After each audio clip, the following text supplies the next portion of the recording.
குருஸ்தானத்துல இருந்து மந்திர உபதேசம் செய்யாமலேயே நீங்கள் சொல்லுவதற்கு உகந்த ஒரு மந்திரம் ஓம் நமச்சிவாய அப்படிங்கிறது. இந்த நம சிவாய அப்படின்னா என்ன அர்த்தம்னா, அந்த சிவனை, நம அப்படின்னா வணங்குதல் அப்படின்னு அர்த்தம், நம சிவாய அப்படின்னா சிவனை வணங்குகிறேன் அப்படின்னு அர்த்தம். சிவபெருமான் தான் பஞ்சபூதங்களையும் தன்னோட கட்டுக்குள் வைத்திருப்பவர் அப்படின்னு தெரியும். அவருடைய இந்த நமச்சிவாய மந்திரமும் பஞ்சபூதங்களின் கலவையாக இருக்கிறது.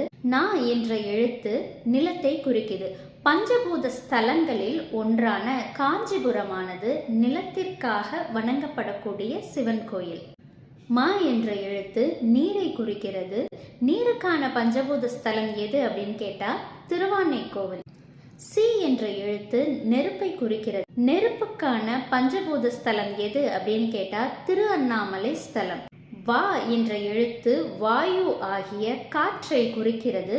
காற்றிற்கான பஞ்சபூத ஸ்தலம் காலஹஸ்தி அல்லது காலத்திநாதர் அப்படின்னு சொல்லப்படக்கூடிய அந்த காலஹஸ்தி கோயிலை குறிக்குது.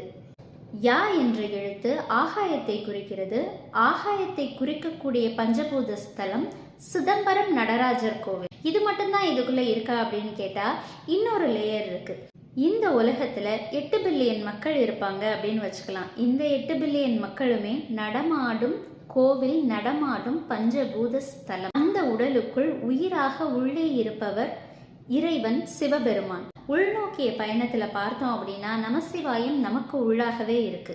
இதில் நா என்ற வார்த்தை அடிவயிற்று பகுதியில் இருக்கக்கூடிய சுவாதிஷ்டான சக்கரத்தையும், மா என்ற எழுத்து தொப்புள் பகுதியில் இருக்கக்கூடிய மணிப்பூரக சக்கரத்தையும், சி என்ற எழுத்து நெஞ்சு பகுதியிலே இருக்கக்கூடிய அநாகத சக்கரத்தையும், வா என்ற எழுத்து தொண்டை பகுதியிலே இருக்கக்கூடிய விசுத்தி சக்கரத்தையும், யா என்ற எழுத்து ஆக்ஞ சக்கரத்தையும் குறிக்கிறது. இது ஆகாயத்தை இந்த இடம் குறிக்கிறது.